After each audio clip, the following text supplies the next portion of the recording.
Para tudo que você está fazendo agora, eu te garanto que você vai querer assistir esse vídeo até o final.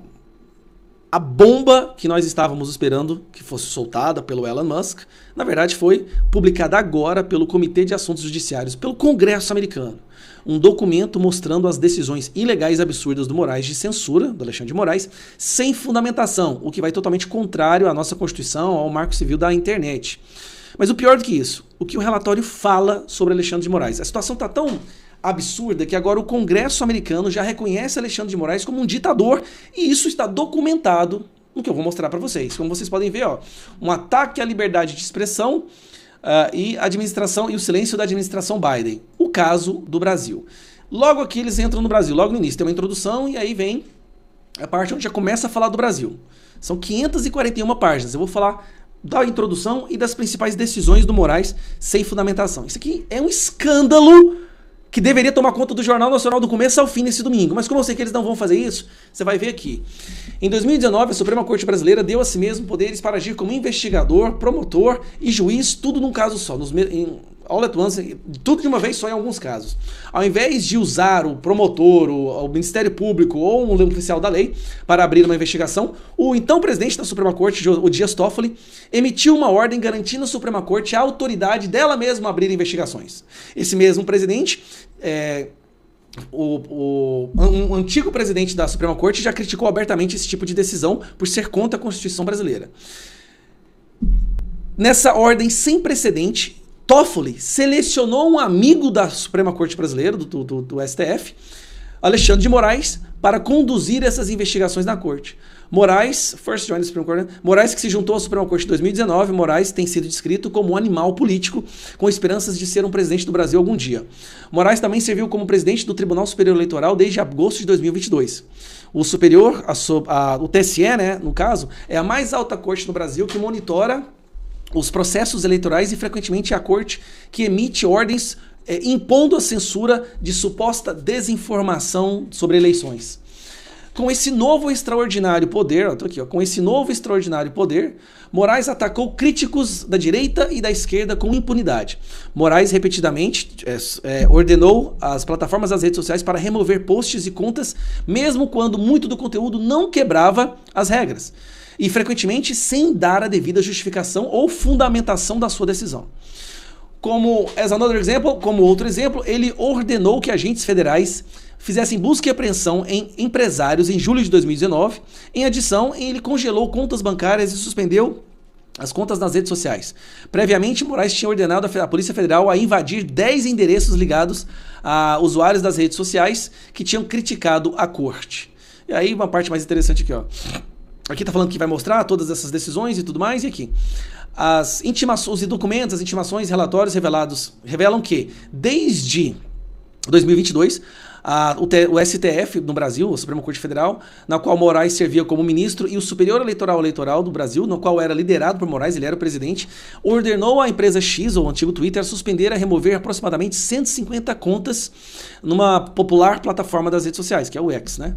Essa exigência de censura foi direcionada especificamente a críticos do governo brasileiro, membros conservadores do parlamento, jornalistas, membros do judiciário e até mesmo cantor gospel e estação de rádio. Em outras palavras, qualquer um com uma plataforma que criticasse o governo presente agora, no governo Lula. A Corte Brasileira, especificamente Moraes, justificou a censura com a base de que é necessário, apropriado e urgente parar a possibilidade de propagação do discurso de ódio. Subversão da ordem e o encorajamento de quebrar as instituições e a normalidade democrática, bloqueando contas nas redes sociais. Frequentemente, essas ordens eram dadas para as plataformas com 2 horas para que fossem executadas e com multa de $20 mil, em torno de R$100 mil. E aqui fala um pouco sobre o caso do icônico do Monark, que nem de direita mas começou a criticar o Alexandre de Moraes, e aí tá. Em outras palavras, Moraes ordenou a censura de um cidadão brasileiro por criticar Moraes por censurar brasileiros. Aí aqui ele vai mostrar, aqui estão subsets, 300 contas de brasileiros que que 300 contas que o governo brasileiro está atualmente tentando forçar o X a censurar. Então eles ainda estão tentando censurar. Vamos lá. Bolsonaro, Marco Duval, Alan Rick, alguns exemplos, né? Carla Zambelli, Marcel Van Hatten, Cristiano Brasil, Ed Raposo, Guilherme Fiuza, Paulo Figueiredo, Rodrigo Constantino, Elisa Robson, Flávio Gordon, Ludmila Lins Grilo, Marcelo Rocha Monteiro, Davi Sasser, uma rádio RCN. Aqui nós temos nesse relatório 22 ordens do Moraes com tradução, 23 ordens sem tradução e 37 ordens da Suprema Corte Brasileira emitida pela Suprema Corte Eleitoral. Tá? Então nós temos aqui 50, 80, 90 ordens de censura. Cada ordem pode ter 10, 5, 2 pessoas. E aqui alguns exemplos dessas petições.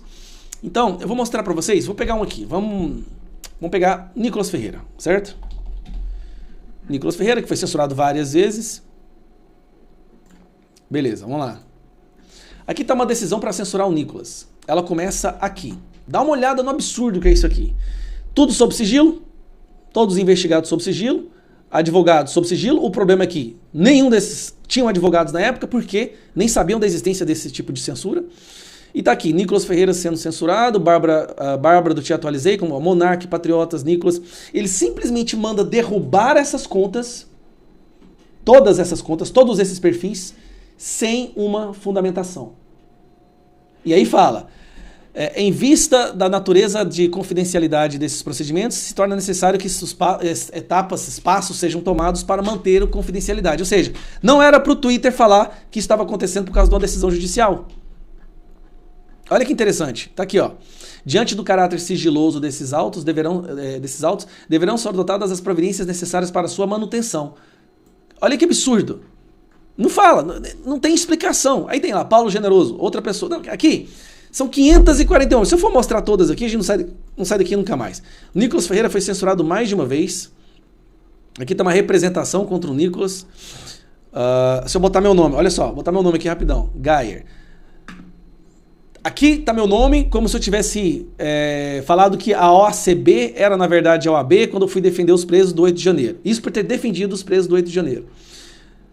Meu nome depois aparece de novo aqui, a tradução. Aqui, uma fundamentação para derrubar o meu perfil no Twitter, só que aí não tem fundamentação nessa decisão, simplesmente não tem. Só fala que tem que ir lá e derrubar. E esse perfil está derrubado até hoje, inclusive. Esse perfil aqui já... Cara, olha o absurdo. E são centenas de decisões como essa. Cara, vou colocar... Se eu colocar Bolsonaro, vai Zambelli.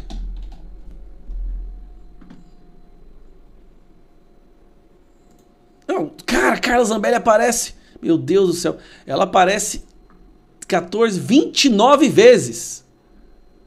A Carla Zambelli aparece aqui 29 vezes. André Valadão. Aqui censurada porque... não, teve censura. Eu vou falar pra você, eu li um pouco disso aqui. Teve censura porque associou Lula a ditadores, teve censura porque associou Lula a ser a favor do aborto. As coisas mais absurdas que você possa imaginar. Tá aqui um documento do escritório de advocacia do Zanin. Tá, pedindo a censura do Nicolas Ferreira por causa desse post, onde ele fala faz o L. Olha o absurdo isso aqui. Pedindo a censura do Leandro Ruschel, porque ele associa o Lula a Maduro, como vocês podem ver aí. Venezuela, a ditadura da Venezuela. Isso aqui é um escândalo, gente, ó. O mundo agora não tem mais dúvida. O Brasil é uma ditadura. A liberdade de expressão já não existe aqui dentro.